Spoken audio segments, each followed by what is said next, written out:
An arrogant billionaire mocked his Jamaican maid. "Fix this engine and marry my son." He thought it was a joke, but the moment she touched the engine, the game between servant and master exploded. And what happened next will turn his empire upside down. Hello, my beautiful story family. I'm excited you're here with me today because today's story will make you speechless. But before we get into the story, I need one little favor from you. Please hit that subscribe button if you're ready for a story that'll give you goosebumps, and also drop a comment telling me your city because I love knowing where my story family is tuning in from around the world. And if you've already subscribed and joined this story family, you are welcome back. Tomorrow I'm bringing you another incredible story that you absolutely won't want to miss. Now, let's jump right into today's story and see what unfolds. The sun had barely risen when Maxine Johnson slipped quietly into the grand kitchen of the Whitmore estate. Her uniform was pressed, her braids neatly tied back, but behind her calm face lingered the weight of unspoken dreams. The mansion was a palace of glass and steel perched on the edge of Atlanta's wealthiest neighborhood, a world so far removed from the dusty streets of Kingston where she grew up. To most of the Whitmore household staff, the work was just survival. To Maxine, every polished floor and dusted chandelier was a reminder of where she didn't belong. But she endured it. She had endured much worse. As she arranged silver trays for the morning breakfast service, her mind drifted, as it often did, back to Jamaica. She could almost hear her father's laugh, that deep, rolling sound that always filled their little home. David Johnson was more than a father. He was her teacher, her guide, her anchor. Maxine remembered sitting under the shade of their old mango tree, tools scattered at their feet, while her father leaned over the hood of a battered taxicab. Sweat would run down his temples, but his voice never lost its warmth. "Engines, Maxie, are like hearts. You treat them rough, they stop working. You listen closely, they'll tell you what's wrong. Same with people." At 12, she had been the only girl in her neighborhood who could disassemble a carburetor and put it back together without a manual. Her father beamed with pride, calling her his little engineer. The day he placed a worn, grease-stained wrench in her hand and said, "This is yours now," she felt invincible. But invincibility doesn't last forever. The memory of the day she lost him pressed heavily on her chest. One moment he was alive, bent over an old motorcycle humming one of Bob Marley's songs, and the next he collapsed. No warning. No time to say goodbye. At 17, Maxine's world fractured. At his funeral, she clutched that same wrench, whispering into the wood of his coffin, "I'll make you proud, Daddy. I'll build engines that touch the sky." It was that promise that carried her across the ocean. She had come to the United States on a scholarship full of fire and ambition. But scholarships can vanish, and paperwork can crumble dreams. With bills piling up and no family to fall back on, she found herself working in the one place she swore she never would, serving the wealthy. And in the Whitmore mansion, wealth had a cruel voice. Nathan Whitmore, the billionaire head of the estate, carried himself like royalty. His sharp suits, his commanding stride, his cold, steel-gray eyes, everything about him screamed power. But his power was sharp-edged. Nathan didn't just ignore his staff. He reminded them of their place with words that cut like knives. "Maxine," he once sneered after hearing her speak, "slow down that accent. We don't want the guests thinking we hired someone straight off a boat." The words stung, but Maxine swallowed her pride. She always did. She couldn't afford not to. What Nathan never realized was that every insult was stored in her memory, tucked away like a wound healing under the surface. She remembered her father's lessons, Patience, Maxie. People show you who they are when you give them time. That morning, as she carried the trays to the dining hall, Maxine passed Collins Whitmore, Nathan's only son. Collins was different. Softer around the edges, quieter, more thoughtful. Where his father barked, Collins asked. Where Nathan mocked, Collins smiled. "Morning, Maxine," he said warmly, adjusting his glasses as he looked up from a thick book on renewable energy. Maxine offered a polite nod. She didn't dare say much. Rumors spread quickly in the mansion, and she couldn't afford to draw Nathan's suspicion. But in that fleeting moment, she noticed something in Collins' eyes, something Nathan lacked entirely: respect. Back in the kitchen, the staff buzzed with whispers. A grand event was planned for that evening. Nathan's elite business associates were coming for a private gala. The mansion had to shine, every detail flawless. For Nathan, reputation was everything. Maxine worked silently, polishing, cleaning, setting things in place. But inside, she felt the stirrings of something she hadn't allowed herself to feel in a long time: anticipation. Not for the gala, but for what fate might place in her path. Her father had always told her, "Engines break down when you least expect it, Maxie." And so do people's plans. She had no idea how true that would be by the end of the night. By evening, the Whitmore mansion glowed like a jewel. Crystal chandeliers spilled golden light across the marbled floors, and the air carried the scent of roses imported from France. Staff hurried about like shadows, invisible yet essential, while the wealthy guests glided in wearing tuxedos and gowns worth more than Maxine's yearly wages. Maxine, dressed in her crisp black and white uniform, blended into the background. She moved silently, refilling champagne flutes, adjusting centerpieces, and clearing empty plates. The guests barely noticed her, except when their glasses needed attention. But her eyes didn't miss anything.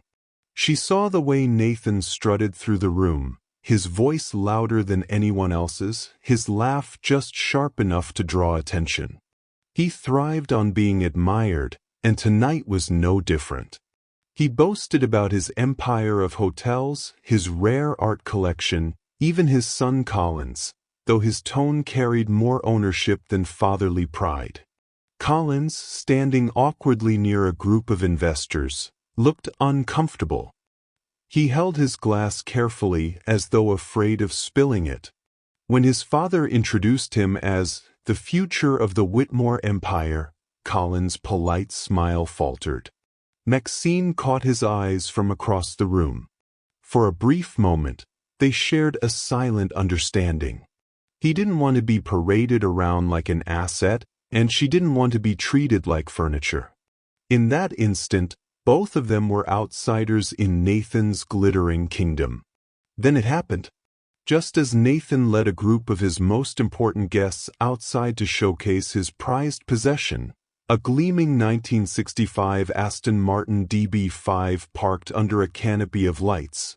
The car refused to start. He turned the key once. Nothing. Silence. A third time, the engine sputtered weakly, coughed, then died. The crowd murmured. Nathan's face darkened. He tapped the key, tried again. Still nothing. The humiliation was instant and suffocating. "This car is worth more than some of your houses." Nathan barked at no one in particular, his voice tight with rage. "It just needs a moment." But the engine didn't care about his reputation. It remained stubbornly dead. One of the guests, a smug businessman with a glass of scotch, chuckled. "Looks like even money can't buy reliability, Nathan." Laughter rippled through the group. Nathan's jaw clenched. His empire was built on control, on appearances of perfection. This was a crack in the facade. And then his eyes landed on Maxine. She had been standing at the edge of the gathering, holding a tray of empty glasses. Nathan's smirk returned, cruel and sharp. "You there?" he said, his voice slicing through the chatter. "Yes, you. Our Jamaican maid." The guest turned, curious.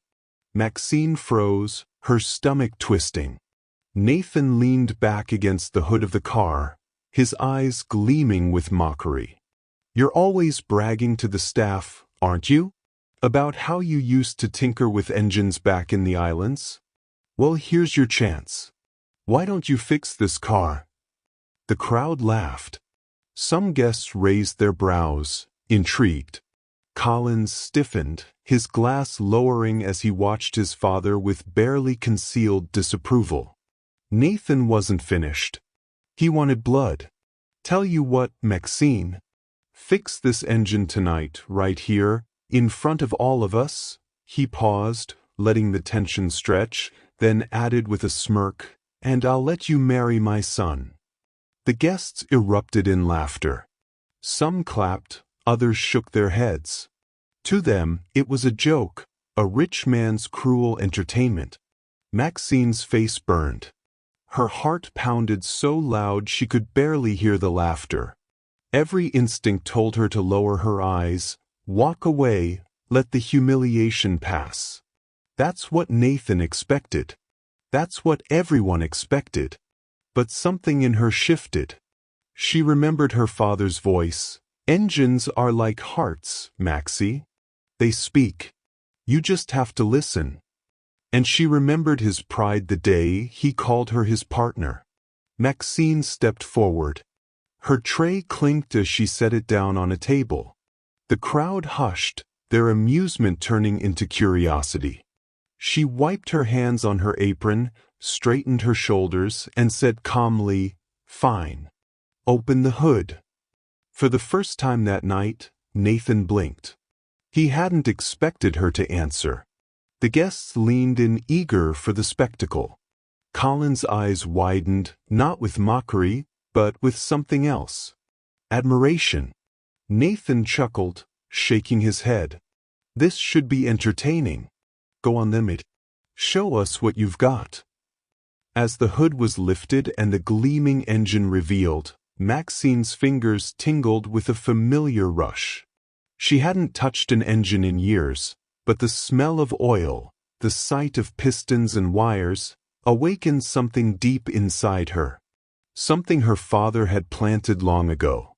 The night was about to change. Not just for Maxine, but for everyone watching.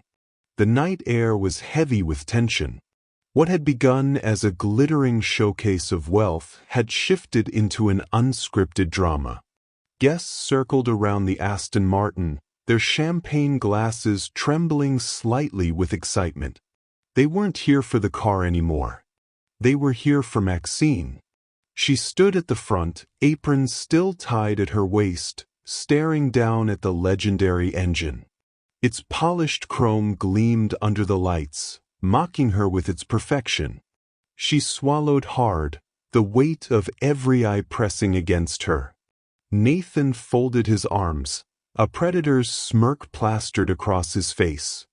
"Well, what are you waiting for? Or is it easier to scrub floors than fix cars?" Laughter rippled again, though thinner this time, less cruel, more curious. Maxine's hands trembled slightly as she reached for the hood. The scent of motor oil hit her, familiar and comforting in a way she hadn't expected. She inhaled deeply, closing her eyes for a moment. And then she heard it, not the mocking laughter, not Nathan's sharp tone, but her father's voice. "Patience, Maxie. Every machine has a soul. Don't rush. Listen first." She steadied herself. Her fingers brushed over wires and pipes, the way a pianist touches keys before a performance. Slowly, deliberately, she leaned closer, examining. Behind her, a guest whispered, "Does she even know what she's looking at?" Another chuckled. "It's a DB5. I doubt she's ever seen one up close, let alone touched one." Nathan raised his glass, smirking. "This will be over in minutes." But Maxine didn't flinch. She let their words fade. To her, the engine wasn't foreign. Machines, whether in Kingston or Atlanta, spoke the same language. And she could hear this one, faintly, like a struggling heartbeat. Colin stepped forward from the crowd, unable to keep still. "Father," he said carefully, "maybe this isn't necessary." "Quiet, Collins," Nathan snapped, his smile never faltering. "This is exactly necessary. Let everyone see what happens when the help tries to rise above their station." The words stung, but they also lit a fire inside Maxine. She straightened, her eyes no longer timid. "I'm going to need tools." The crowd stirred, surprised by her confidence. Nathan tilted his head, mocking. "Tools? Do you think this is your daddy's backyard garage? You think you can tinker with this beauty like it's an old lawnmower?" Maxine held his gaze. "Do you want me to fix it or not?" The challenge in her tone silenced the murmurs. For a moment, Nathan hesitated, then waved a dismissive hand. "Fine. Bring her what she wants. Let's watch the maid play mechanic." One of the staff hurried to fetch a toolbox from the garage. When it was placed beside her, Maxine knelt, apron still tied, her braid falling over her shoulder as she selected a wrench. The cool metal in her hands sparked a memory. She was 12 again, sitting cross-legged under the mango tree while her father guided her tiny fingers around the handle of a rusted wrench. "Feel it, Maxie. It's not just a tool. It's an extension of you. Machines respect confidence. Never doubt yourself when you hold this." Her grip tightened. She wouldn't doubt herself now. The crowd leaned closer as she loosened the first bolt, her movements precise and deliberate. Gasps escaped when she adjusted a stubborn valve with practiced ease. It was as if her body remembered what her mind had nearly forgotten: years of watching, learning, practicing under her father's patient gaze. Collins watched, transfixed. He saw more than just a maid tinkering with an engine. He saw courage in its purest form, quiet, unshakable, rooted in something far deeper than pride. But Nathan? His smirk began to twitch. He hadn't expected her to look so sure, to move with such confidence. He had set this up for humiliation, not suspense. The possibility that she might actually succeed gnawed at him. "Careful," he sneered loudly, breaking the silence. "If you break it, your wages won't cover the damage." Maxine ignored him. She adjusted a wire, tightened a connection, then paused. Something didn't feel right. The ignition system was more complex than the engines she'd worked on before. Her pulse quickened. What if she was wrong? What if they all laughed again, this time harder than before? Her breath caught. And then she heard it. "Resilience, Maxie. Machines don't give up. And neither do you." Her father's voice. Her shoulders relaxed. Slowly, she closed the hood, wiped her hands against her apron, and walked around to the driver's side. The crowd fell silent. Nathan leaned forward, his smirk back in place. "Well then," he said smoothly, "show us what the maid can do." Maxine slid into the driver's seat. Her hands hovered over the key. For a moment, doubt crept in again. The weight of humiliation, the cruelty of Nathan's laughter, the impossibility of the task. But beneath it all was her father's faith. She turned the key. The engine coughed once, twice, then roared to life, a deep, smooth purr filling the night air. The crowd gasped. Glasses trembled in stunned hands. Colin's eyes widened with unrestrained admiration. Nathan's smirk collapsed. The sound of the Aston Martin's engine purred through the night like a lion waking from slumber. It was steady, smooth, live. The kind of sound car enthusiasts dreamed of. For a moment, no one spoke. The wealthy guests, the waitstaff, even Nathan himself stood frozen, the disbelief painted across their faces. The maid, the girl they had dismissed, had just accomplished what none of them expected. Collins was the first to break the silence. He clapped once, then again. His applause rang sharp in the cool air. Others joined, tentatively at first, then more fully, until the driveway echoed with thunderous applause. "Unbelievable," one guest muttered. "She actually did it," another whispered. "I thought it was a joke." Maxine stepped out of the car, her face calm though her heart was racing. She kept her shoulders square, refusing to bow under the stares. This was not luck. This was years of practice, patience, and lessons learned at her father's side. Collins approached her, his voice warm. "That was incredible, Maxine. You've got real skill." She met his eyes briefly, her lips curving into a small but genuine smile. "Thank you." Nathan's jaw was clenched so tight it seemed carved from stone. His carefully constructed world, where wealth was superiority and class determined worth, had been rattled by the very person he intended to humiliate. He forced a laugh, sharp and hollow. "Well, looks like even a broken clock is right twice a day." The crowd chuckled uneasily, sensing his bitterness. Nathan continued, desperate to regain control. "Don't get too comfortable, maid. You may have gotten lucky tonight, but fixing an engine doesn't change who you are. You're still just staff in my house. Remember that." Maxine didn't respond. She didn't need to. The sound of the engine, still humming smoothly, had already spoken for her. But the guests weren't blind. They exchanged glances, whispers rippling through them. For the first time, Nathan Whitmore had been overshadowed in his own kingdom, and by someone he considered beneath him. Collins stepped closer, lowering his voice so only Maxine could hear. "Don't let him get to you. What you did tonight, my father can't take that away from you." Maxine's chest tightened with gratitude, but she only nodded. She couldn't afford to show too much emotion, not yet. Not when Nathan's eyes were burning into her like daggers. Nathan raised his glass, forcing his voice into a boisterous cheer. "Well, friends, let's toast. To surprises, and to never underestimating the unexpected." But beneath the mask of forced charm, his rage simmered. He had been embarrassed in front of his most powerful associates, and humiliation was something Nathan Whitmore never forgot. As the guests returned to their conversations, their laughter now edged with admiration for Maxine rather than mockery, she slipped back toward the house.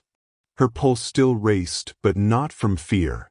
From possibility.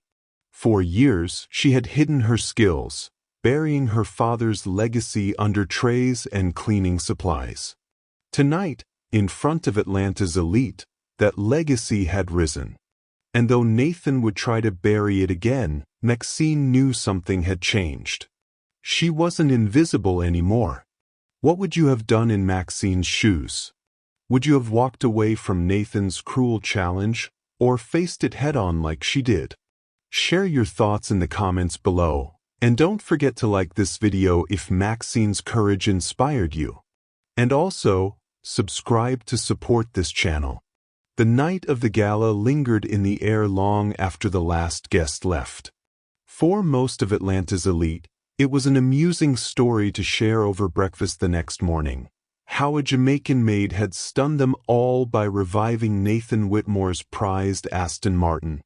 For the Whitmore estate, however, the story was far from finished. Maxine lay awake in her small attic room above the servants' quarters, staring at the ceiling. The faint hum of the engine still echoed in her mind, mixing with the applause of the guests. She had done it. She had proven herself. Yet the pride swelling in her chest was tangled with unease. Her father's face hovered in her thoughts, his eyes crinkled with pride. Machines don't lie, Maxie. When they roar for the truth. But Nathan's face came next, hard, angry, humiliated. She knew men like him. They didn't forgive embarrassment. They erased it. The next morning, the estate buzzed with whispers. The staff, who had watched in awe from the sidelines, looked at Maxine differently. Some smiled, offering subtle nods of respect. Others kept their distance, wary of being caught in Nathan's wrath. In the kitchen, as she folded napkins for breakfast service, Maria, one of the older maids, leaned in close. "Girl, you've got fire in you. What you did last night. None of us will forget it." Maxine gave a small smile, though her heart remained heavy. "I didn't mean to make a scene. I just couldn't let him keep mocking me." Maria's eyes softened. Sometimes standing up for yourself is the scene. Their conversation was cut short by the sound of heavy footsteps. Nathan entered, his presence filling the room like a storm cloud. The staff froze, heads down. He didn't look at anyone but Maxine. "You," he barked. Her stomach nodded, but she kept her chin steady. "Yes, Mr. Whitmore?" He stepped closer, his steel-gray eyes drilling into her. "You think last night makes you clever? That embarrassing me in front of my business partners gives you power." "I didn't mean to embarrass you," Maxine replied carefully. "You asked me to fix it. So I did." The corner of Nathan's mouth twitched. "Don't get smart with me. Remember your place." His voice lowered, dripping venom. "This is my house. My rules. You're still nothing more than help. Do you understand?" Maxine's jaw tightened, but she nodded. Defiance now would only invite his fury. Satisfied, Nathan turned sharply, barking orders at the rest of the staff before leaving the kitchen. The tension he left behind was suffocating. Maria placed a gentle hand on Maxine's shoulder. "Careful, child. Men like Nathan, they'll break you if you let them." Later that day, while polishing the massive windows of the library, Maxine heard footsteps again. This time, softer. She turned to see Colin standing there, holding a stack of books. He hesitated, then smiled.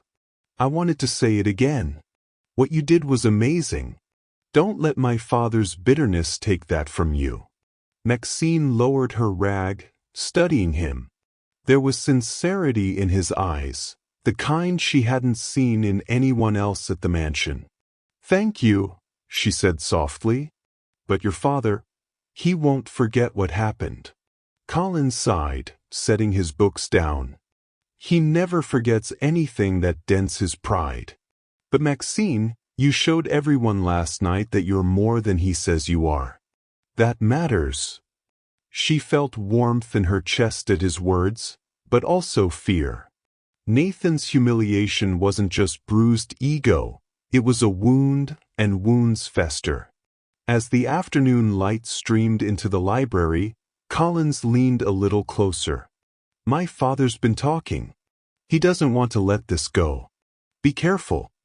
He'll try to make you pay for it." Maxine's heart skipped. "Why are you telling me this?" Collins paused, his voice quiet but firm. "Because you deserve to know. And because," his gaze held hers, steady and unflinching, "I don't want to see you crushed by him." Before Maxine could respond, Nathan's voice thundered from the hallway, calling for his son. Collins straightened quickly, his expression shifting back into something guarded. "Be careful," he whispered again before hurrying out. Left alone in the library, Maxine pressed her hand against the cool glass of the window. Outside, the garden stretched in manicured perfection. Inside, the mansion felt like a gilded cage. Her father's wrench, tucked away in her drawer upstairs, seemed to call to her like a talisman. She had used her skills once. She could use them again. But skills alone wouldn't protect her from Nathan's wrath. And in that moment, Maxine realized something. Fixing the Aston Martin wasn't the end of her battle. It was the beginning. Dinner at the Whitmore estate that evening was unusually tense. The long mahogany table gleamed under the chandelier, its surface covered with dishes prepared by the chef. The guests were gone, but the echoes of the gala lingered. Nathan sat at the head of the table, his silverware clinking sharply against his plate, each movement deliberate, almost hostile. Colin sat across from him, eating in silence, his eyes flicking occasionally toward Maxine, who moved quietly around the room, refilling glasses and setting plates. She could feel Nathan's gaze on her every few seconds, sharp and heavy, as though waiting for her to make the smallest mistake. At one point, a glass slipped slightly in her hand. The faintest splash of water hit the tablecloth. Nathan slammed his fork down. "Clumsy," he snapped. "Is this how you treated my car last night? Lucky hands that stumble into working, or was it just a fluke?" The words cut deeper than the spill. Maxine steadied her hands, placing the glass down carefully. "It wasn't luck, Mr. Whitmore. I knew what I was doing." The room went still. The air was thick enough to choke on. Nathan leaned back in his chair, his lips curling into a thin smile that didn't reach his eyes. "Confidence doesn't suit you, girl. Be careful. Pride comes before a fall." Collins opened his mouth to speak, but Nathan silenced him with a raised hand. "Not a word, Collins. This is my house and my rules." Maxine lowered her gaze, not because she was broken, but because she understood this battle wasn't to be won at the dinner table. Her father had taught her patience, and patience was a weapon. Later that night, as the staff cleaned the dining hall, Maxine overheard two of Nathan's business associates leaving through the front doors. "Never thought I'd see Whitmore bested in his own driveway," one chuckled. "Did you hear how quiet he got when the engine started?" "Priceless," the other replied. Their laughter faded into the night, but Maxine knew the damage to Nathan's pride wasn't fading anytime soon. Back in her small room, she sat on her bed, pulling out the old wrench her father had given her. The metal was worn, the handle smooth from years of use. She ran her thumb over it, remembering his voice. "This is yours now, Maxie. With this, you'll shape your future." She held it tightly, as if the wrench itself could shield her from Nathan's wrath. The next morning, retaliation arrived. Maxine was assigned triple the workload, polishing the grand staircase alone, scrubbing the marble floors, tending the garden hedges under the blazing Georgia sun. Every task was heavier, longer, harsher. It was punishment disguised as duty. Nathan passed her in the hall as she struggled with a cart of cleaning supplies. He didn't stop, but his words drifted over his shoulder. "Let's see if fixing a car makes the chores any easier." Maxine gritted her teeth, her muscles aching, but she didn't respond. She wouldn't give him the satisfaction. Collins found her later that afternoon, kneeling in the garden with dirt-stained gloves. "He's making you pay for it, isn't he?" Maxine wiped sweat from her brow, forcing a tired smile. "He thinks this will break me, but I've carried heavier loads before." Collins crouched beside her, lowering his voice. "I meant what I said in the library. You're stronger than he knows. Don't let him bury what you proved last night." Her chest tightened at his words, but she stayed silent, pulling weeds with steady hands. For Maxine, survival wasn't new. In Kingston, she had carried buckets of water uphill, worked under the scorching sun, and fixed engines with tools so worn they barely held together. This mansion, with all its wealth and cruelty, was just another challenge. But deep down, she knew this was more than survival. Nathan wasn't just a boss. He was an adversary. And the battle between them had only begun. The days following the gala were a relentless test of endurance. Maxine's body ached from dawn until midnight, her hands cracked from scrubbing marble floors, her back sore from bending over endless chores. Yet despite the exhaustion, she refused to bend in spirit. Each night, when she returned to her small attic room, she placed her father's wrench on the table beside her bed, whispering softly, "I'm still standing, Daddy." But Nathan wasn't satisfied. His pride had been bruised too deeply. He needed to remind everyone, the staff, the business world, even his own son, that he remained in control. One evening, as Maxine was polishing the silverware in the dining hall, Nathan entered with a group of his associates. Their conversation paused as soon as they saw her. Nathan's eyes gleamed with the cruel spark of a man plotting another spectacle. "There she is," he announced, gesturing at Maxine as if she were part of the decor. "Our resident mechanic.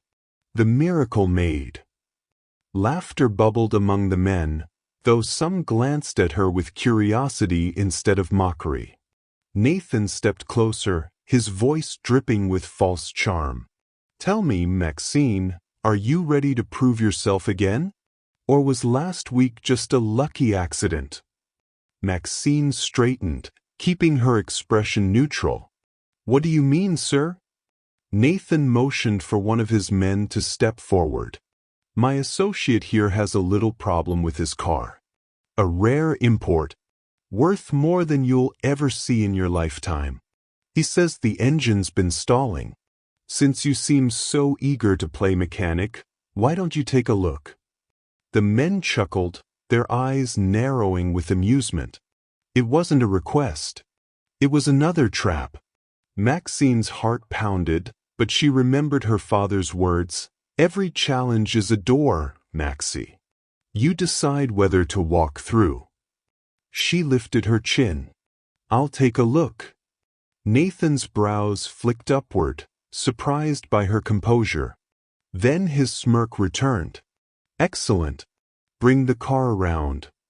Minutes later, Maxine found herself standing in the driveway again, this time in front of a sleek, foreign car.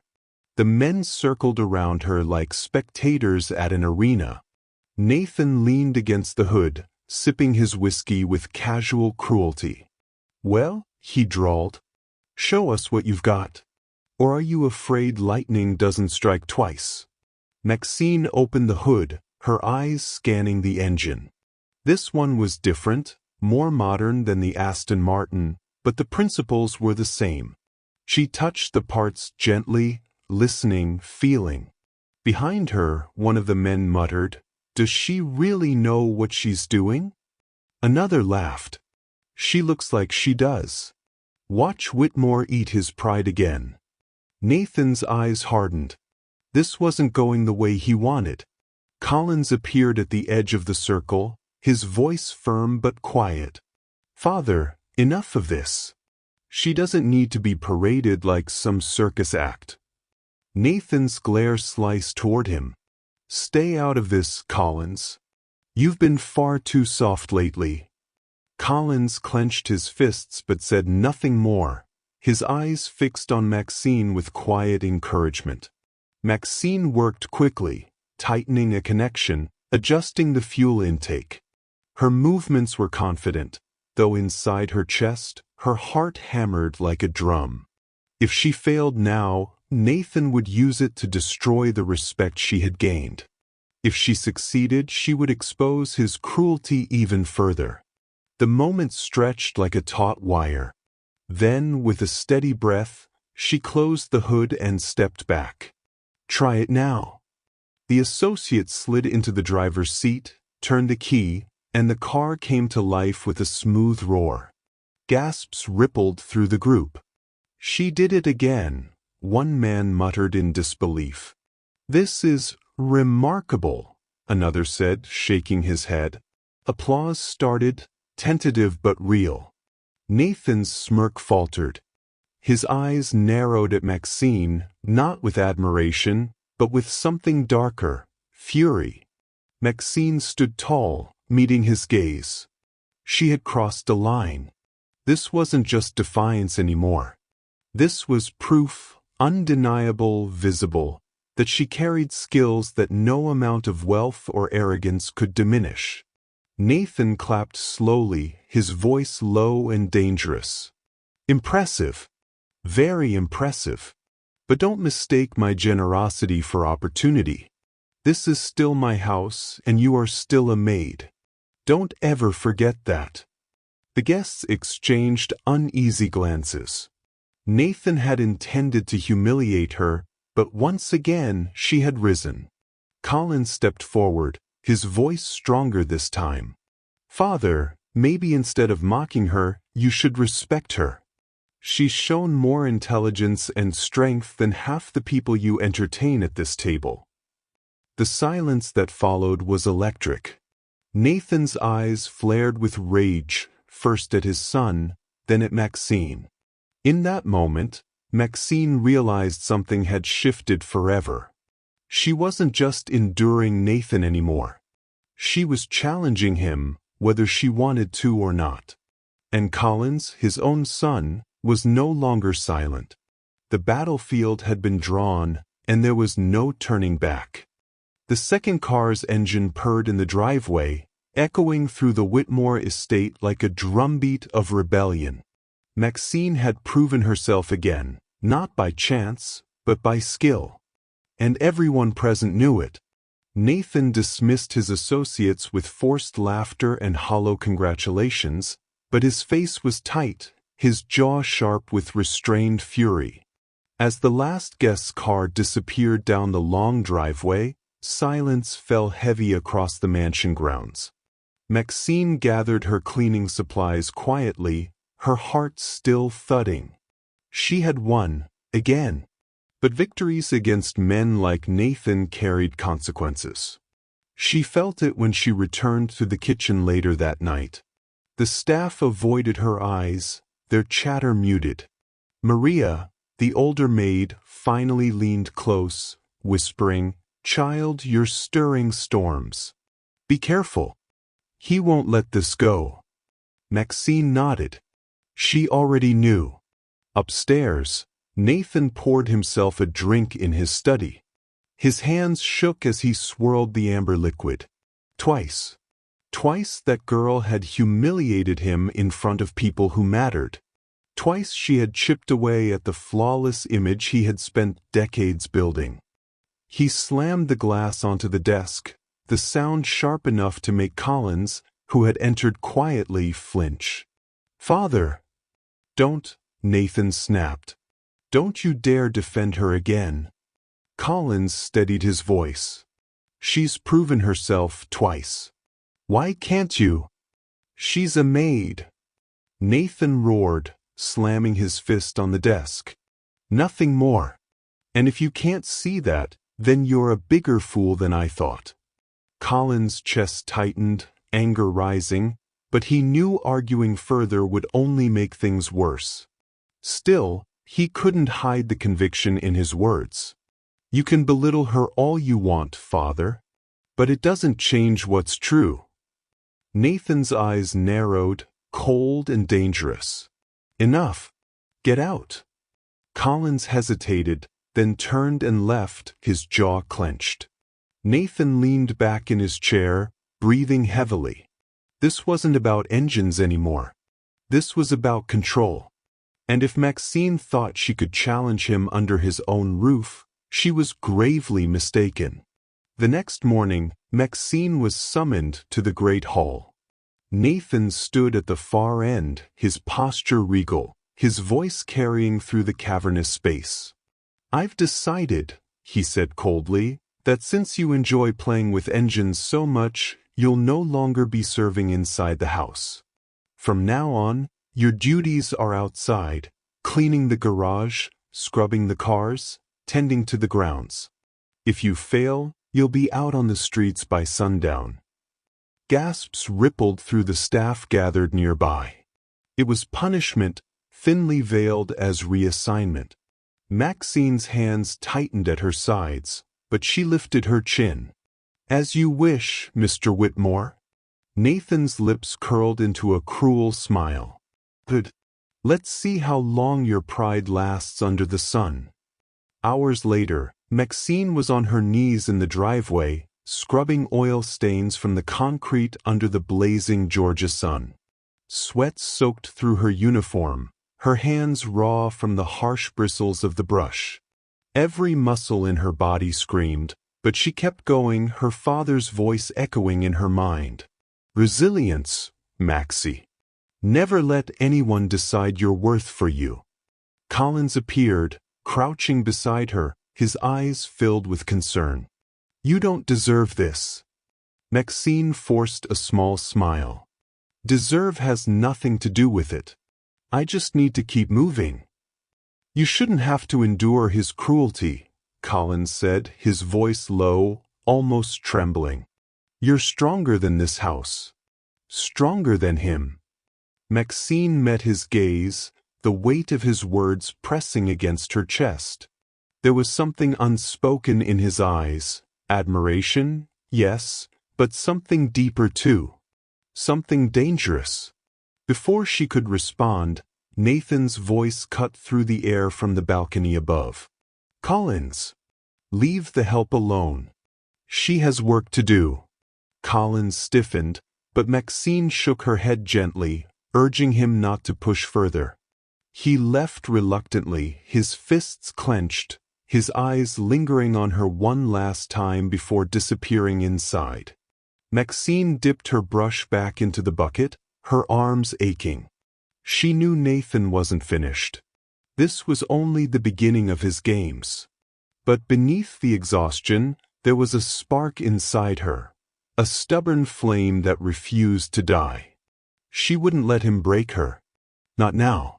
Not ever. And as she worked, she whispered to herself, I'll make you proud, Daddy. Even here. Even under him. The days blurred into one another, each one a trial of endurance. The Georgia sun beat down mercilessly as Maxine scrubbed the driveways, polished the fleet of cars, and hauled buckets of water until her arms burned. Nathan had reassigned her to the harshest tasks on the estate, and he watched her closely, waiting for cracks to show. But Maxine refused to break. Every morning, she tied her braids tighter, pressed her uniform flat, and carried her father's wrench in her pocket. It wasn't just metal. It was his presence, his belief, his reminder that she was more than what Nathan wanted her to be. The other staff whispered behind her back. Some admired her defiance, others feared the storm she was stirring. Maria, the older maid, often slipped her cool water and encouraging words. Don't let him see you bend, child. That's what he wants. Still, Nathan's punishments escalated.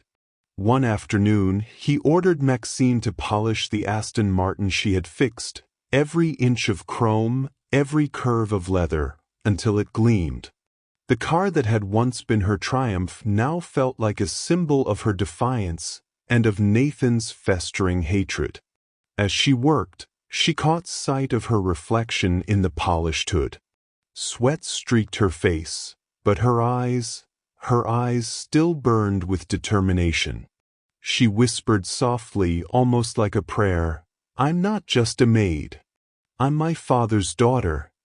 That evening, Collins found her in the garage, her hands black with grease from scrubbing engine parts Nathan had deliberately soiled just to spite her.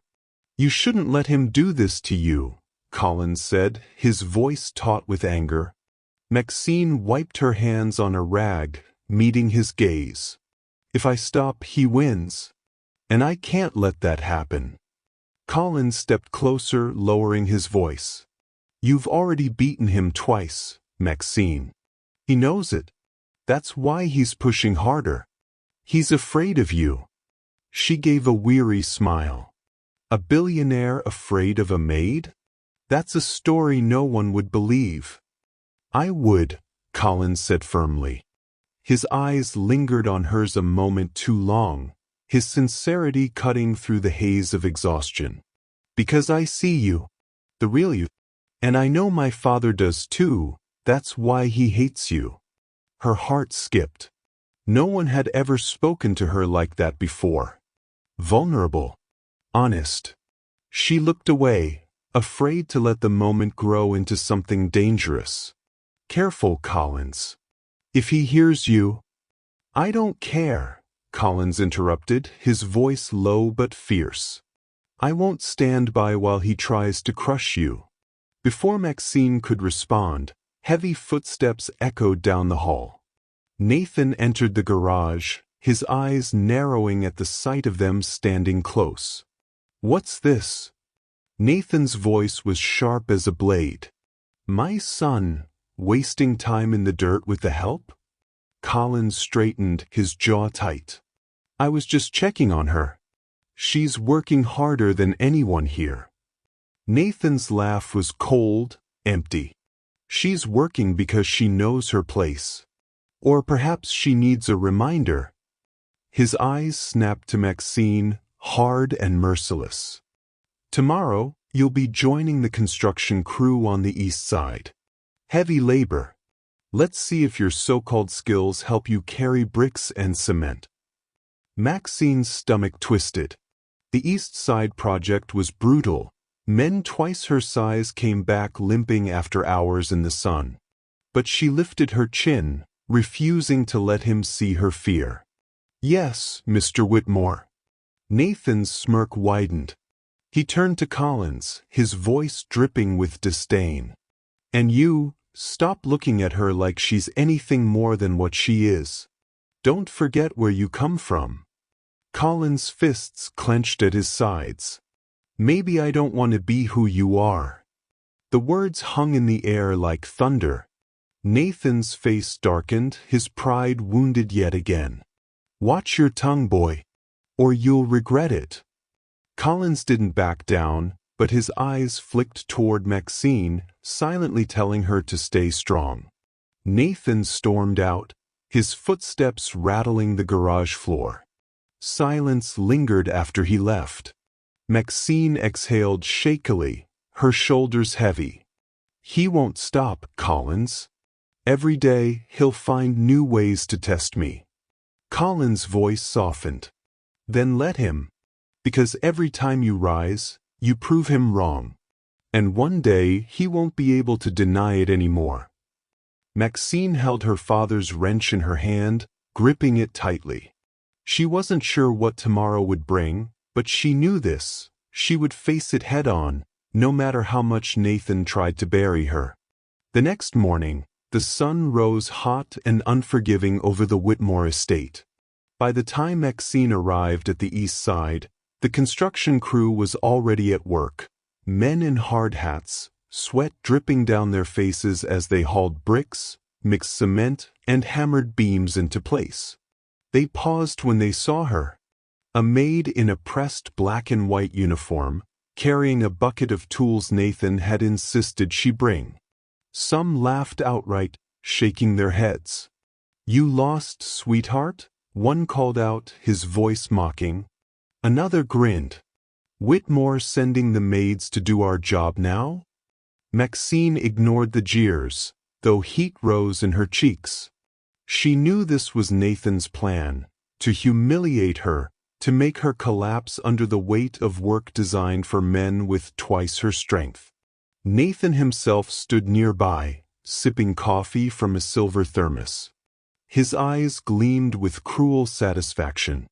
Gentlemen, he announced loudly, meet your new recruit. She's eager to prove herself. Let's see how long she lasts. The men chuckled, some amused, others doubtful. Maxine's hands tightened around her father's wrench in her pocket. She took a deep breath, whispering to herself, Patience, Maxie. One step at a time. The foreman handed her a wheelbarrow stacked high with bricks. The weight nearly toppled her, but she steadied it, muscles straining as she pushed forward.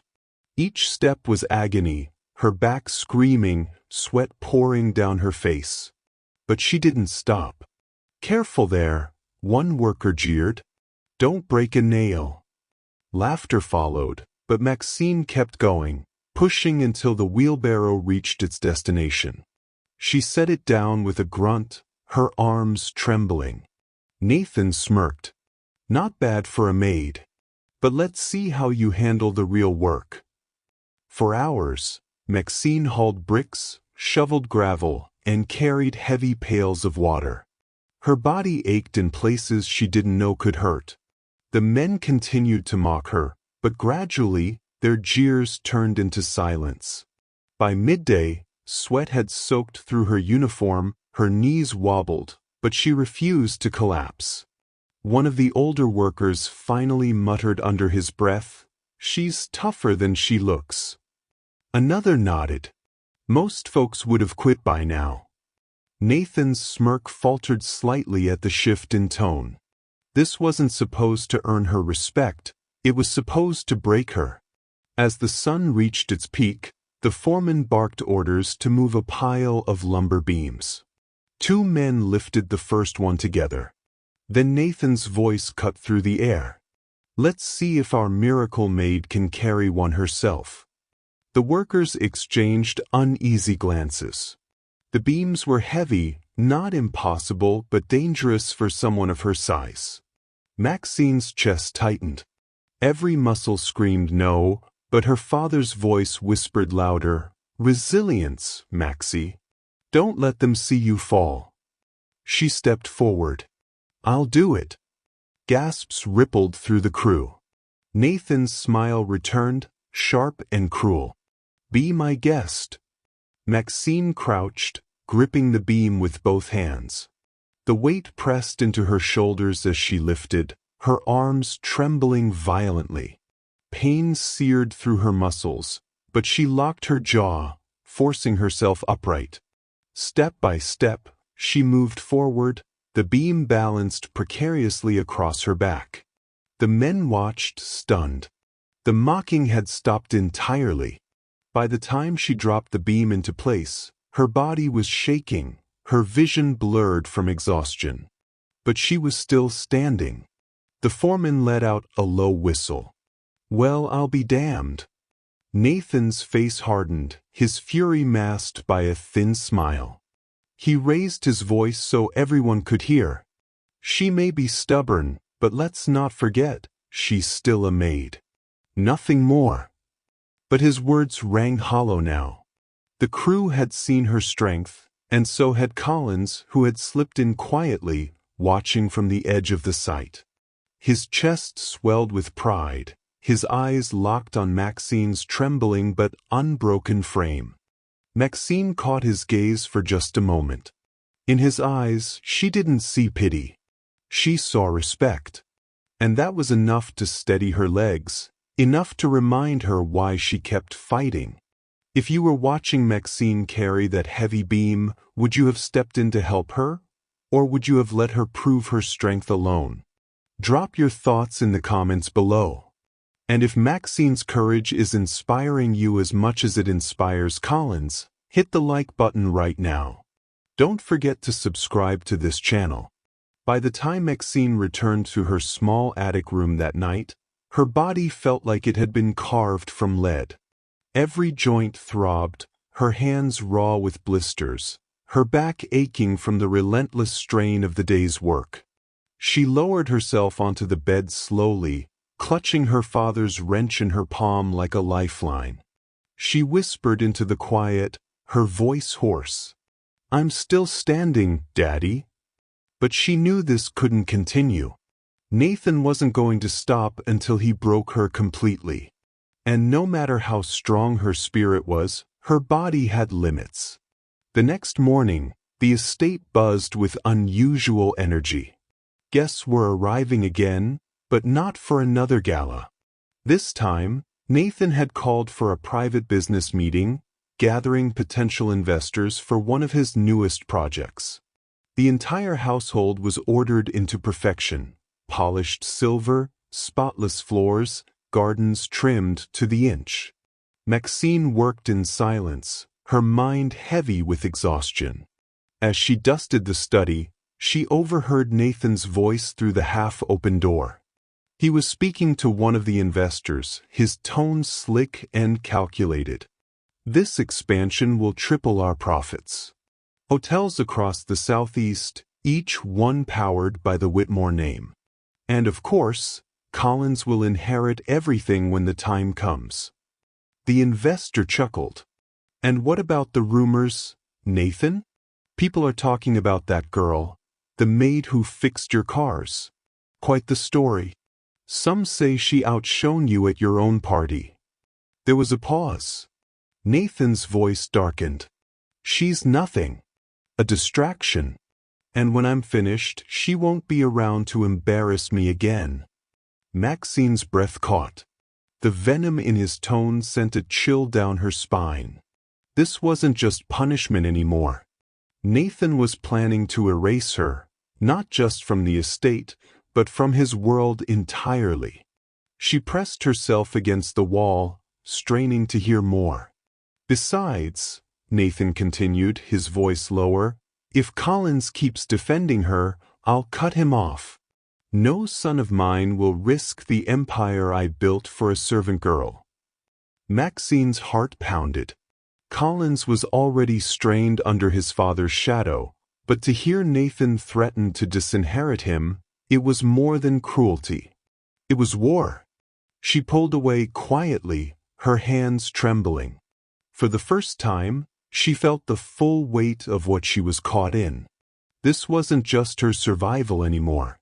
It was Collins' future, his freedom, his inheritance.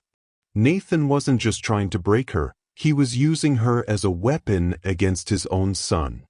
Later that afternoon, Collins found her in the library, straightening books on aching legs. His concern deepened when he saw her pale face. "Maxine, are you all right?" She hesitated, then looked him squarely in the eye. "I heard him, Collins. I heard your father this morning.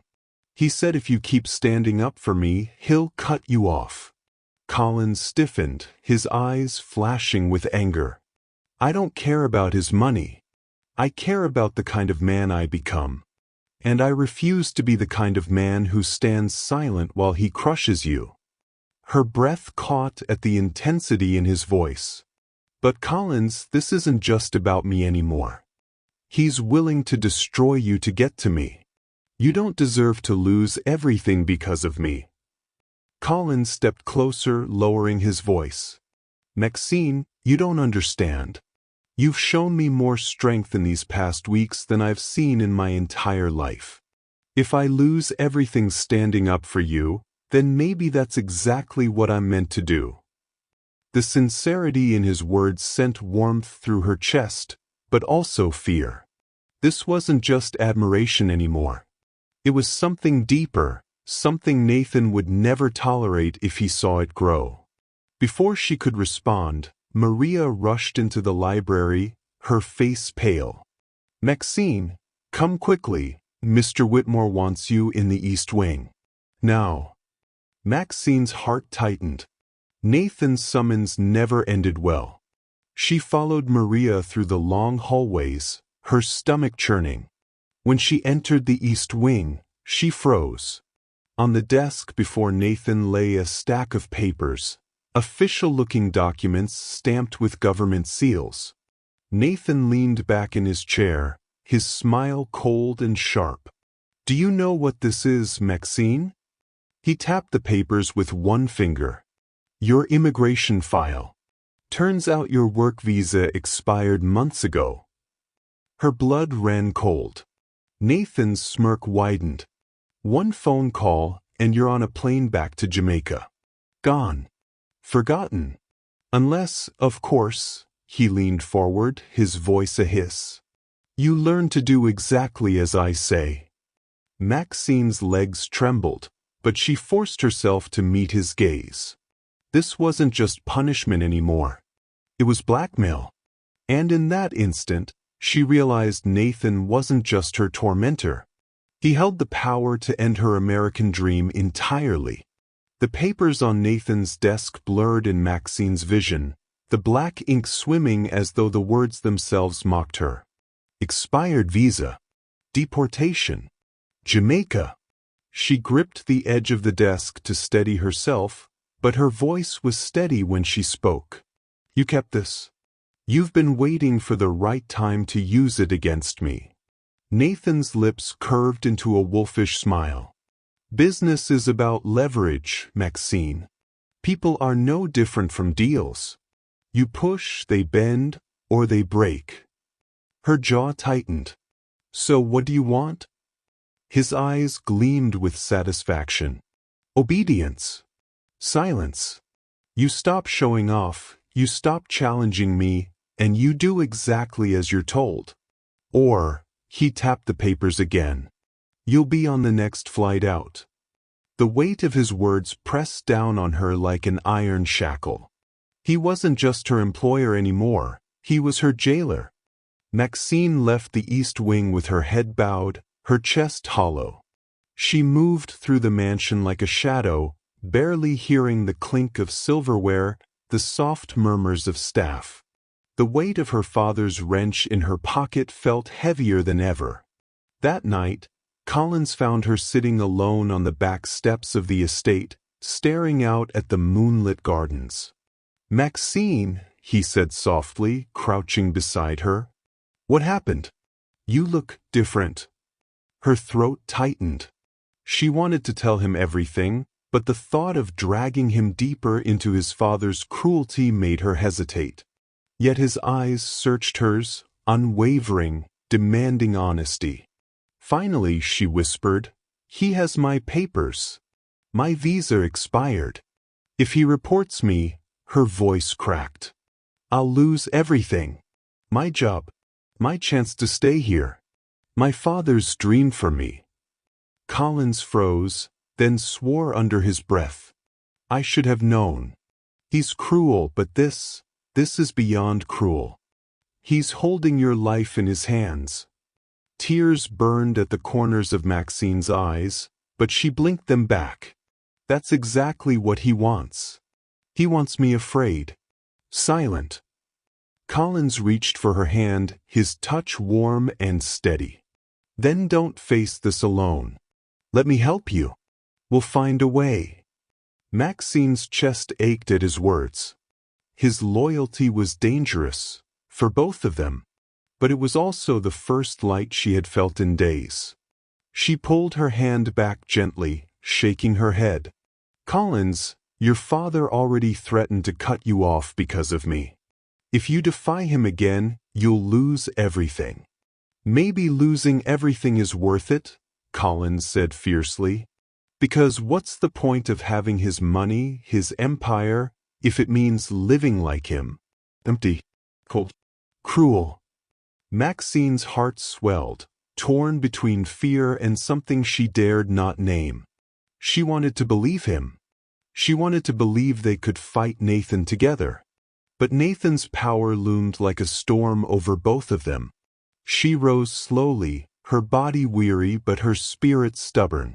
I can't let him take my dignity, Collins. If he wants me silent, then I'll do the opposite.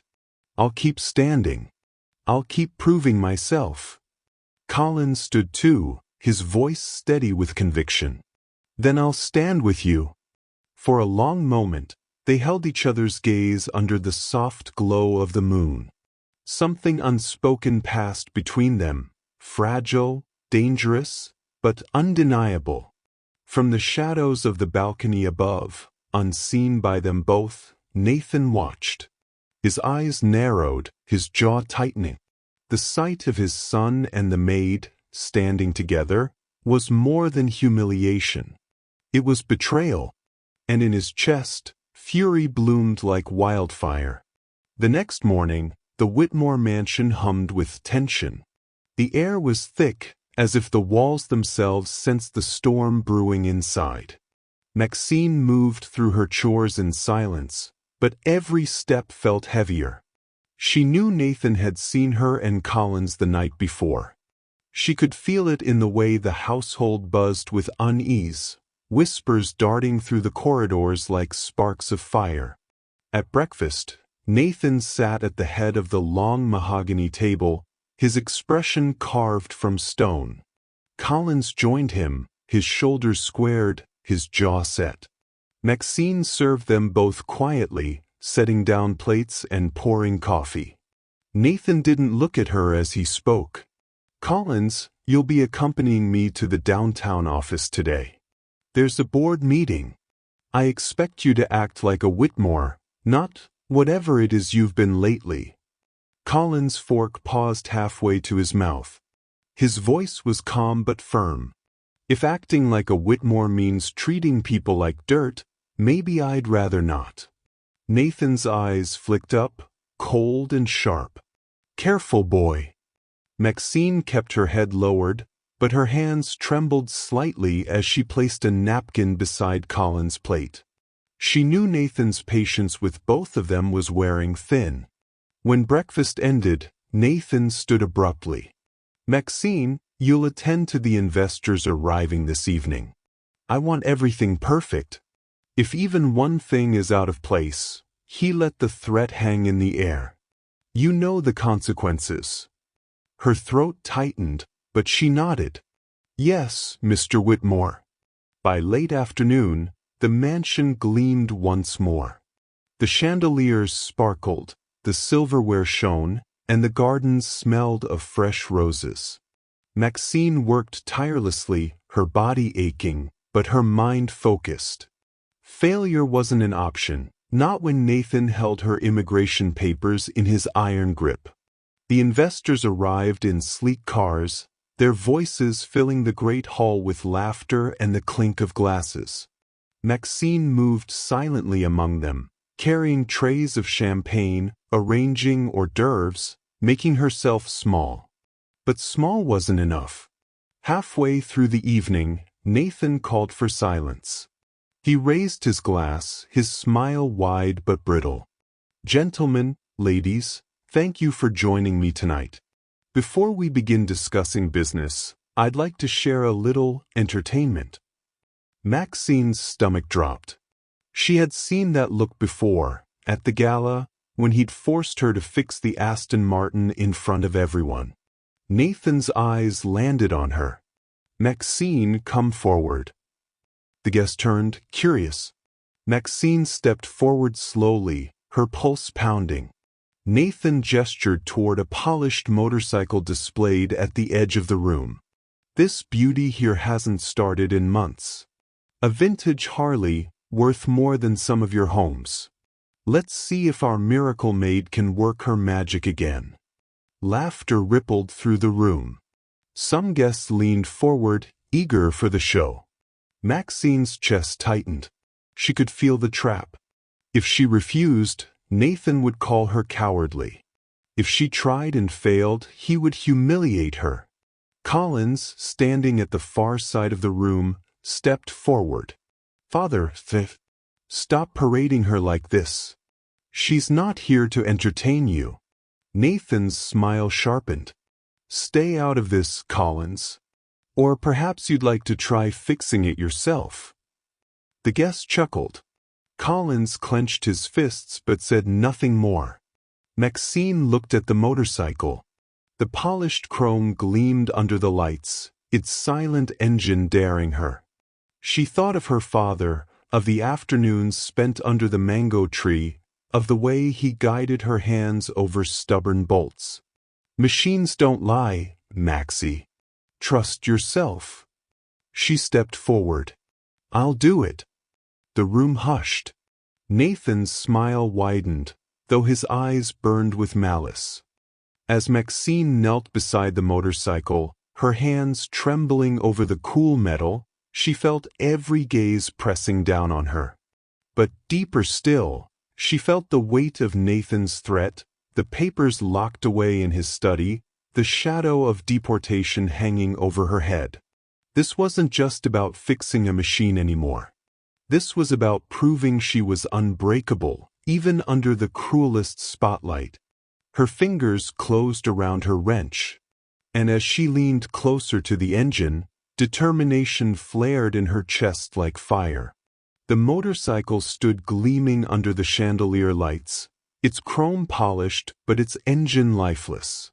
The guests leaned in, glasses in hand, eager to witness the show Nathan had promised. Maxine crouched beside the machine, her braid falling over her shoulder as she examined the engine. Her hands trembled, but her eyes sharpened. She blocked out the murmurs of the crowd, the sharp edge of Nathan's smirk, and even the weight of Colin's worried gaze. She heard only her father's voice. "Engines are like people, Maxie. They tell you what's wrong if you listen close enough." Her fingers traced the wiring, the carburetor, the fuel line. Something wasn't right. She adjusted a connection, tightened a loose bolt, and pressed her ear closer, listening to the faint rattle. Sweat beaded her forehead under the scrutiny of so many eyes. Behind her, a guest whispered, "She looks like she knows what she's doing." Another scoffed, "It's a maid with a wrench. This will end in smoke." Nathan chuckled, his voice caring. "Don't hold your breath, gentlemen. Miracles rarely strike thrice." Maxine ignored him. She adjusted the choke, tightened one final screw, and stood. Her heart pounded. The risk was enormous. One wrong move and the laughter would drown her. But her father's words steadied her trembling hands. She turned the key. For a moment, nothing. The silence stretched, unbearable. The guests began to murmur, some already smirking. Nathan's smile grew, smug and victorious. Then, with a cough and a roar, the motorcycle's engine came alive, rumbling deep and steady through the hall. The room erupted. Gasps, cheers, even applause. One guest clapped loudly, shaking his head in disbelief. "She's done it again." Another laughed. "Whitmore, you've been keeping a mechanic in disguise." Nathan's face drained of color. His smirk vanished, replaced by a tight, furious glare. Maxine stepped back, wiping her hands on her apron, her chest rising and falling with the force of her heartbeat. She kept her face calm, but inside she was trembling with relief. Colin stepped forward, pride blazing in his eyes. "Incredible, Maxine. Absolutely incredible." Some of the investors turned to Nathan. "You should be proud of her, Whitmore. She's a talent worth respecting." Nathan's jaw tightened. Respect? For a maid? His empire was built on hierarchy, on reminding people of their place. And tonight, in front of the very men whose approval he sought, Maxine had stolen the spotlight once again. He forced a laugh, raising his glass. "Yes, remarkable indeed. But let's not get carried away. After all, it's just machines. Fixing them doesn't change the natural order of things." The words fell flat. The guests had already seen enough to question that order. As the laughter and applause died down, Nathan's eyes found Maxine. Cold, dangerous, promising retribution. Later, when the guests had gone, the mansion was quiet again.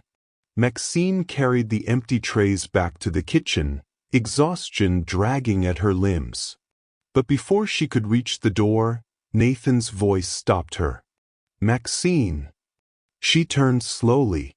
Nathan stood in the shadows of the hall, his expression unreadable, but his voice low and venomous. "Enjoy your little victories while they last. Because I promise you, I will strip away every ounce of hope you think you've found. You don't belong here.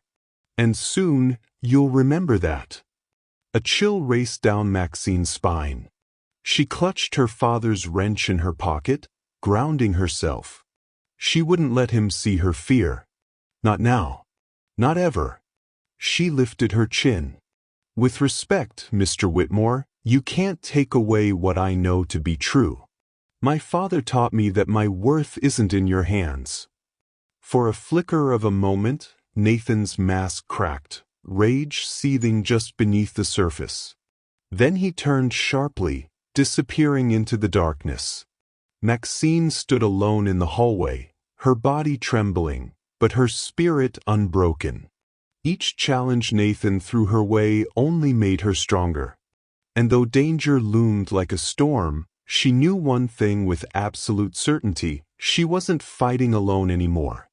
If you were in Maxine's place, would you keep standing up to Nathan in public, even knowing how dangerous he is behind closed doors? Comment your answer below.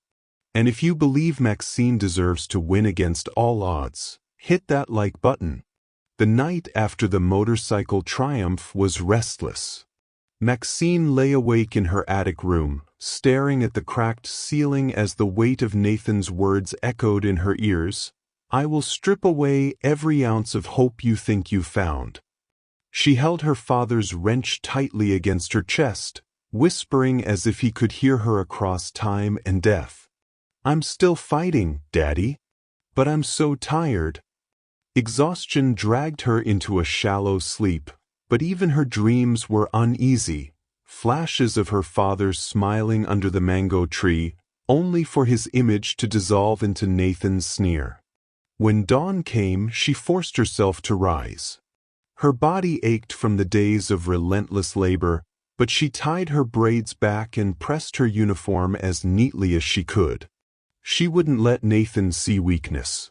Yet Nathan had no intention of giving her another ordinary day.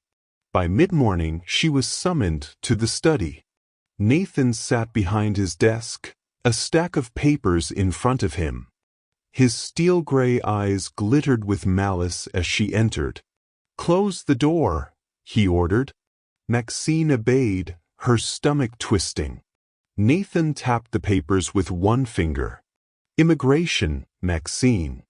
I made a few calls. You've been flagged for review." Her breath caught. He leaned back, savoring her fear. "You have 30 days before you're officially processed for deportation.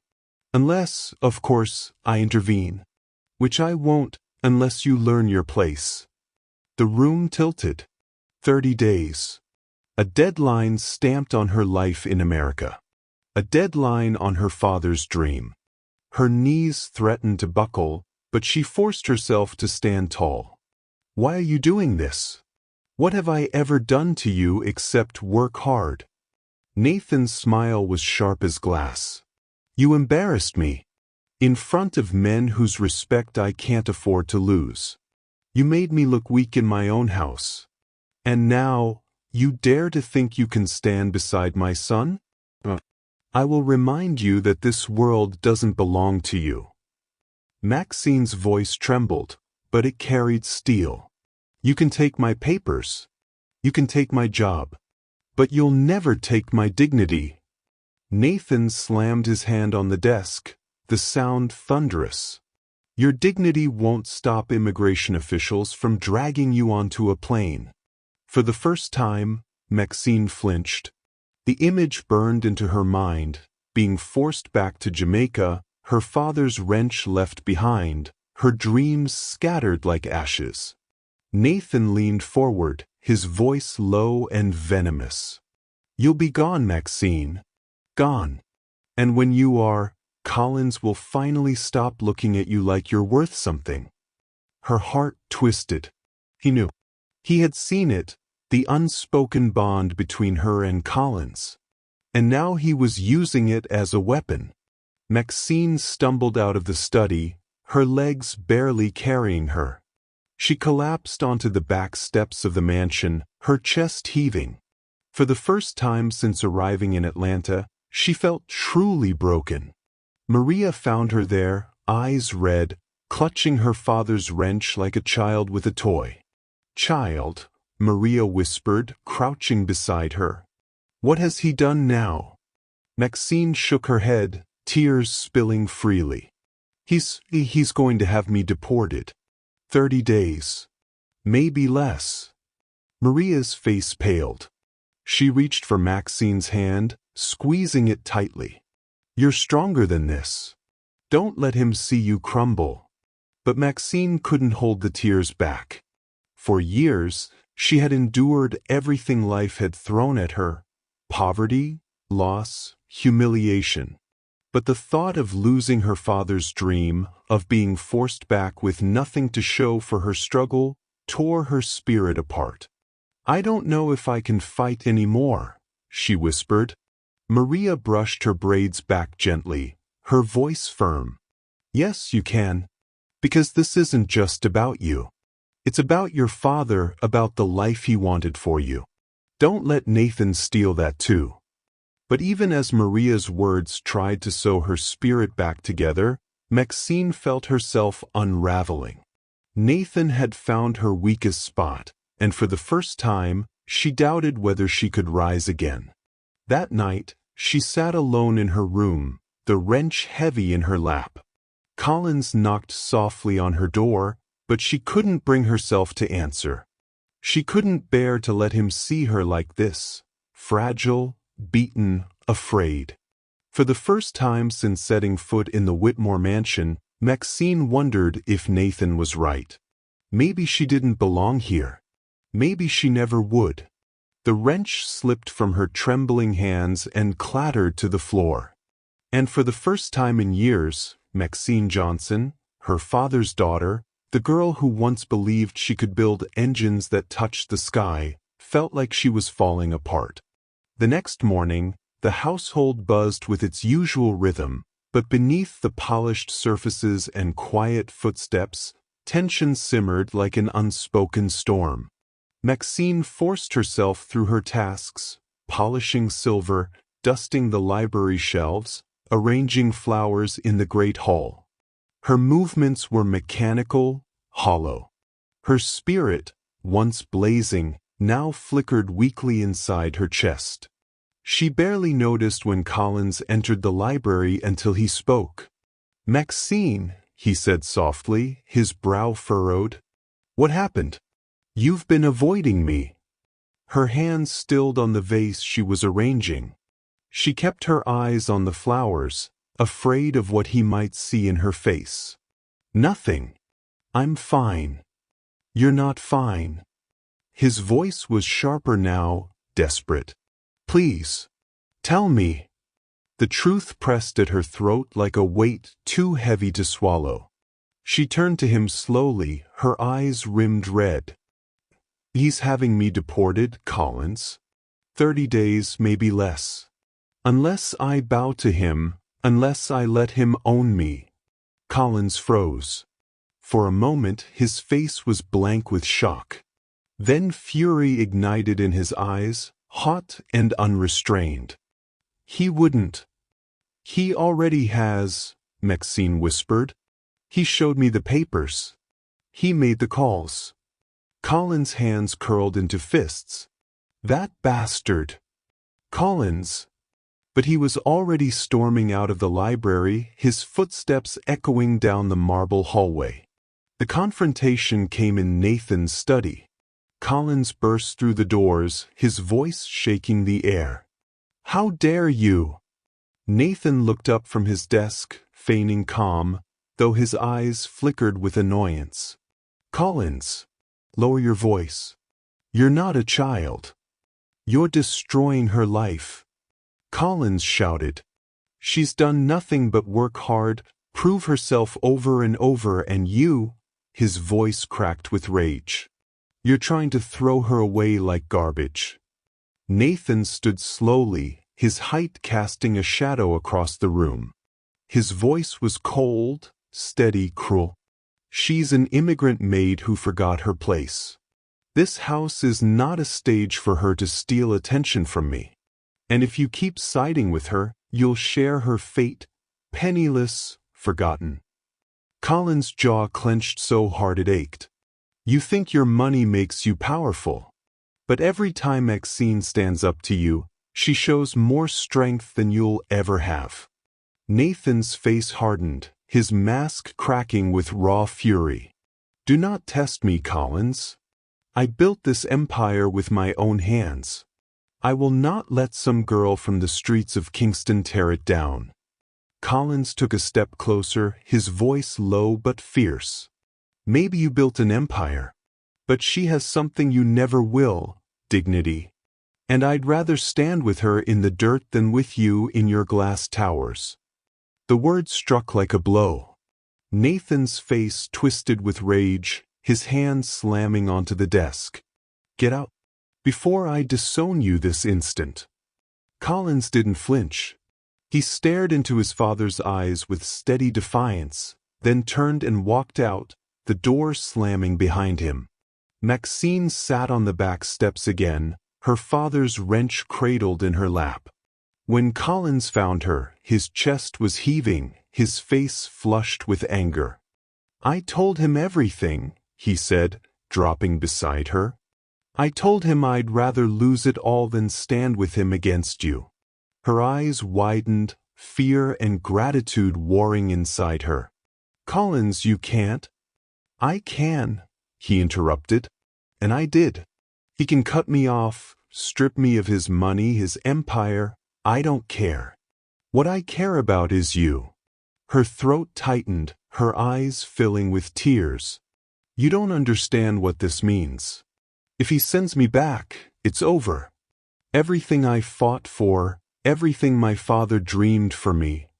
Collins reached for her hand, gripping it tightly. Then we'll fight together. You're not alone anymore, Maxine. Not against him. Not against anyone. For the first time in days, something stirred in Maxine's chest, a spark of the fire she thought Nathan had extinguished. She looked at Collins, really looked at him, and saw the truth. He wasn't just an ally. He was choosing her, even at the cost of everything he knew. She clutched her father's wrench tighter, her voice trembling but steady. Then I'll fight. Not just for me. For him. For you. For us. In that moment, the despair that had weighed her down began to crack. It wasn't gone, Nathan's power still loomed, but she wasn't crumbling anymore. She was rising again. And Nathan, for all his wealth and threats, had just made the gravest mistake of all. He had given her something worth fighting harder for. The air inside the Whitmore mansion was charged, as if the walls themselves braced for a storm. The house had seen countless galas, business deals, and polite conversations, but tonight, it would become the stage for a confrontation no chandelier could soften. Nathan called for another gathering of investors. The great hall was prepared to perfection. Silver trays gleamed, champagne chilled, roses arranged in flawless symmetry. Maxine moved silently through the preparations, her body tense but her spirit steeled. Collins' words from the night before echoed in her ears. You're not alone anymore. Not against him. Not against anyone. She clutched her father's wrench in her apron pocket like a talisman. Tonight, she knew, something would break, either Nathan's grip on her life, or her last hope of freedom.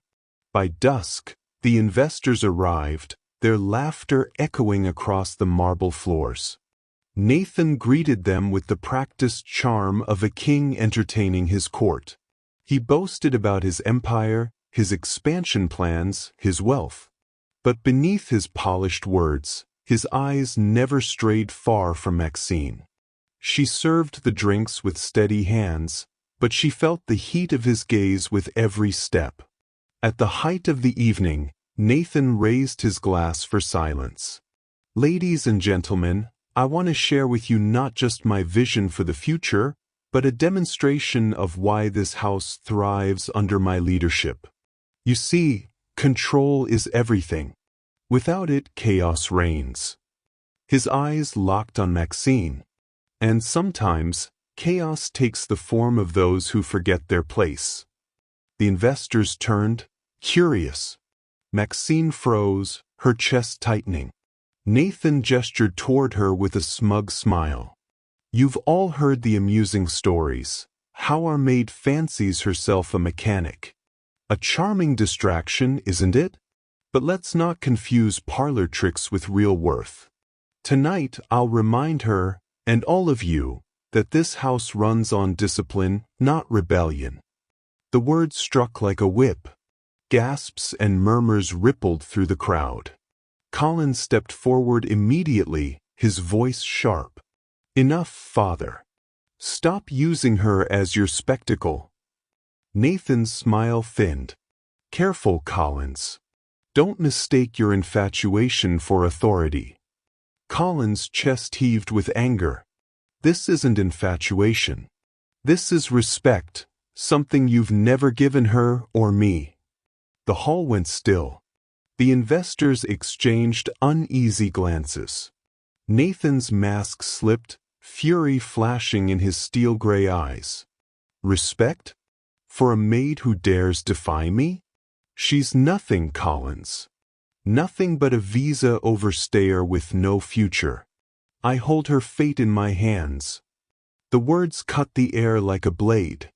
Maxine's face drained of color, shame and rage colliding inside her. The secret Nathan had dangled privately was now laid bare before strangers. Collins stepped closer, his voice thunderous. No, father. You don't hold her fate. You've used fear and cruelty to control everyone around you, but it ends tonight. The investors murmured louder, some clearly disturbed, others intrigued by the unprecedented family drama unfolding before them. Maxine's pulse pounded in her ears. 4 weeks, she had endured Nathan's punishments, his threats, his cruelty. For weeks, she had hidden behind silence, her dignity her only shield. But tonight, Collins had thrown himself into the fire with her. She couldn't stay silent any longer. She stepped forward, her voice steady though her hands trembled. You think I'm nothing, Mr. Whitmore? But you're wrong. I am my father's daughter. I've carried water up hills in Kingston, fixed engines with bare hands, survived more than you can imagine. And every time you tried to break me, you only proved what he taught me, that my worth is mine. Not yours to give. Not yours to take. The hall fell silent. Every investor's eyes were on her now, not as a maid, but as a woman standing tall against power. Nathan's face twisted with fury. He slammed his glass onto the table, shards scattering. You dare. Yes, Maxine cut in, her voice rising like a flame. I dare. Because I won't let you decide who I am. Not anymore. The words hung in the air like thunder. Collins moved to her side, his hand steady on her shoulder, his voice strong. And neither will I. For the first time, Nathan looked around and realized the room wasn't with him. The investors' faces weren't amused anymore. They were disturbed, questioning. His power, built on intimidation, was cracking under their gaze. And Maxine, the girl he thought invisible, was the one pulling the cracks wider. The glass shards glittered across the floor like fragments of Nathan's crumbling authority. The investors leaned back uneasily, murmurs swirling like smoke through the great hall. Nathan's chest heaved, his face flushed with fury. You think you can stand here in my house and humiliate me in front of my partners? His voice cracked with rage, louder than the chandeliers could contain. You're a maid. A girl with no name, no money, no papers. I made you, and I can destroy you. Maxine's hands trembled, but her voice was steady. You didn't make me. My father did. Every scar, every lesson, every fight I've survived, that's mine. Not yours. The crowd stilled. Collins moved closer, placing himself firmly between his father and Maxine. His voice was clear, sharp, unshaken. If you destroy her, you destroy me too. And maybe that's what you've wanted all along.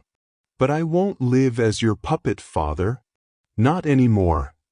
Nathan's eyes flickered. the first visible crack in his iron will. For years, control had been his currency, his weapon, his shield. Now, in front of the very men whose respect he craved, his son was choosing the maid over him. "You ungrateful fool," Nathan hissed. "I built this empire for you." Colin's jaw clenched. "You built it for yourself. And it's not an empire, father. It's a prison." The investors exchanged glances, their murmurs growing louder. One of them whispered, "He's lost control." Another shook his head, muttering, "This is madness." Nathan's face twisted with desperation. He pointed at Maxine, his voice shaking with venom. "She's poisoned you. She's nothing but dirt under our feet." And then Maxine did something no one expected. She reached into her apron pocket and pulled out the old, grease-stained wrench, her father's wrench. She held it high, her voice ringing with unshakable fire. "This is what I am, Mr. Whitmore. Dirt on my hands, grease under my nails, and strength in my bones. My father gave me this when I was a girl, and with it, I've built more than engines. I've built myself. You can take my job. You can take your threats. But you will never take this." Her voice rose, echoing off the marble walls. "Because this wrench, this story, this life, it doesn't belong to you. It never did."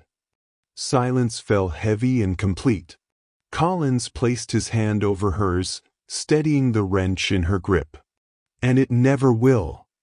The investors erupted into murmurs, some clapping quietly, others nodding with admiration.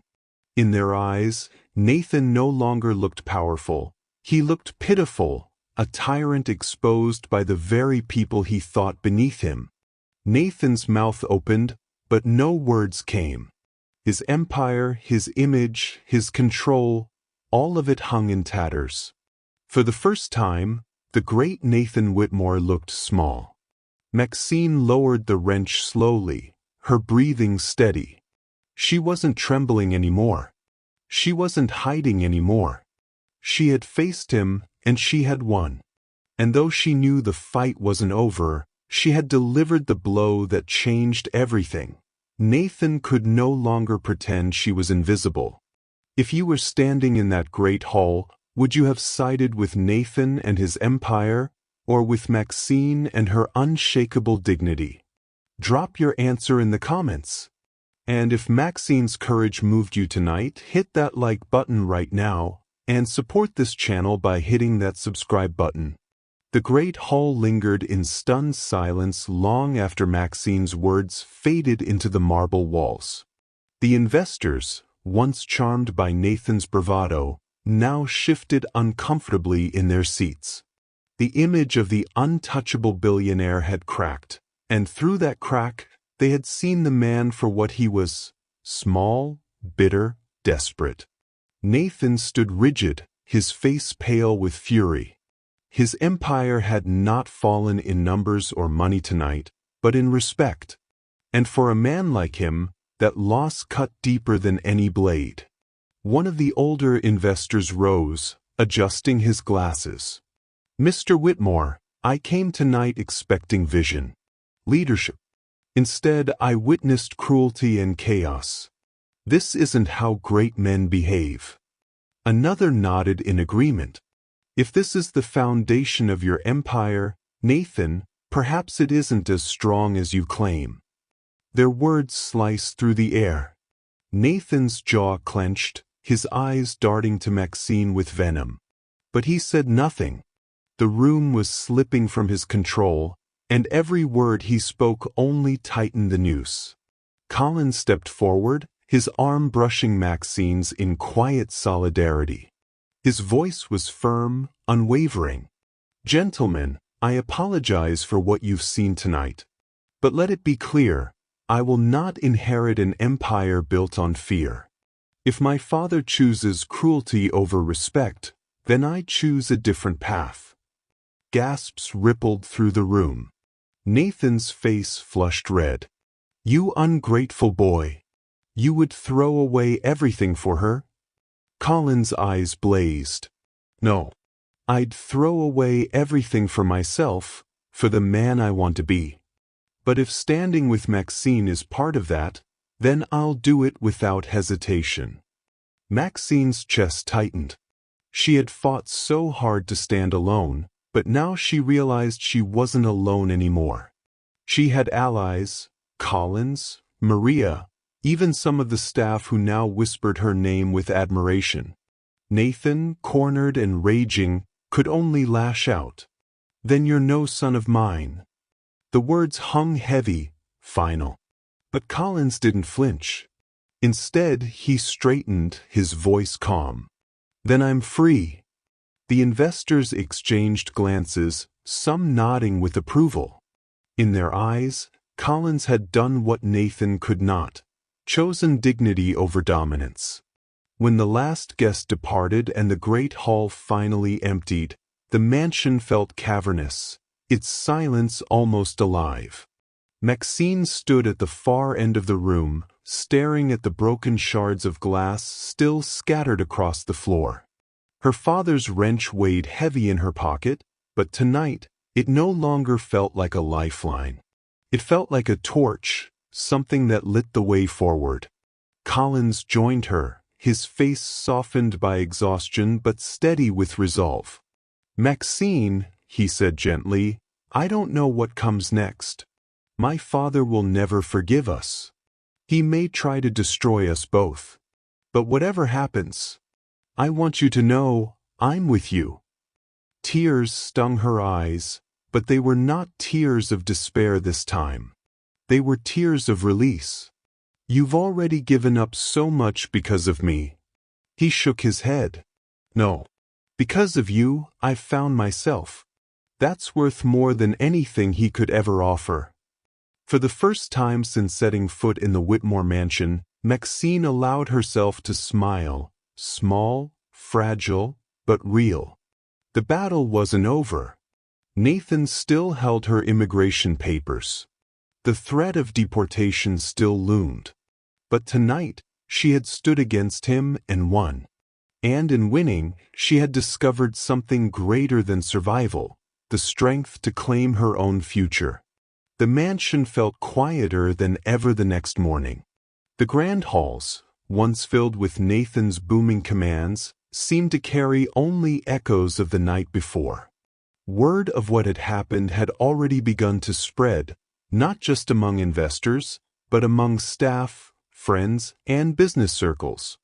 Nathan Whitmore, the man who built his empire on control, had been publicly exposed by the very people he believed beneath him. For Nathan, it was humiliation he could not erase. For Maxine, it was the beginning of freedom. In the kitchen, Maria wrapped her arms around Maxine in a rare, tearful embrace. "Child, you did it," she whispered. "You stood tall. Your father would be so proud." Maxine's throat tightened. She pressed her face against Maria's shoulder, allowing herself a moment of comfort she had denied for so long. "I only made it because of him," she murmured. "Because of what he taught me. And because of you." Maria smiled, brushing Maxine's cheek. "No, baby. You made it because of you. Your father may have planted the seed, but you grew into something even he couldn't have imagined." The words sank deep, warm, and healing. Later that afternoon, Maxine found Collins waiting for her in the garden, the sunlight soft against his face. He looked lighter somehow, as though the chains of his father's empire had finally slipped from his shoulders. "I've been thinking," he said, his voice gentle. "We don't know what the future looks like. But whatever it is, I don't want to face it without you." Maxine's heart skipped. She had dreamed of her father seeing her happy one day, of her finding someone who saw her not as a maid or an immigrant, but as herself. And here was Collins, offering her just that, not in grand promises, but in quiet sincerity. She stepped closer, her hand finding his. "Collins, I don't know what comes next either. But I know I'm not afraid anymore. Not as long as I keep fighting. Not as long as I'm not alone." He squeezed her hand, his smile warm. "Then we'll fight together. Always." In that moment, the weight of the past months, the humiliation, the fear, the exhaustion lifted. Not because the struggles had vanished, but because she had found something stronger to carry her through them: love, respect, and the unshakable bond of dignity. That evening, as the sun dipped low and painted the sky in hues of orange and gold, Maxine returned to her small attic room. She opened her trunk and carefully placed her father's wrench inside, wrapping it in a soft cloth. It was no longer just a tool. It was a symbol of where she had come from, of the man who raised her, and of the battles she had fought to stand here now. She whispered into the fading light, her voice filled with gratitude. "Daddy, I made it. I didn't let him break me. And I never will." For the first time since leaving Jamaica, her chest felt full, not with fear, but with peace. And in the garden below, Collins looked up at the attic window, his heart steady with one truth: whatever storms lay ahead, Maxine had already proven she could weather them. Together, they would not just survive. They would build something new, something sweet, something lasting. Thank you so much for staying with me till the very end of this story. The greatest lesson here is simple but powerful. Dignity is worth more than wealth, and true strength shines when we refuse to let anyone define our worth. If this story touched you, please support the channel by hitting that subscribe button, sharing this video with your friends and loved ones, and helping us spread these powerful lessons even further. I promise you, another incredible story is coming tomorrow, so don't miss it. And before you go, check out the previous video now showing on your screen. I know you'll love it just as much. See you tomorrow!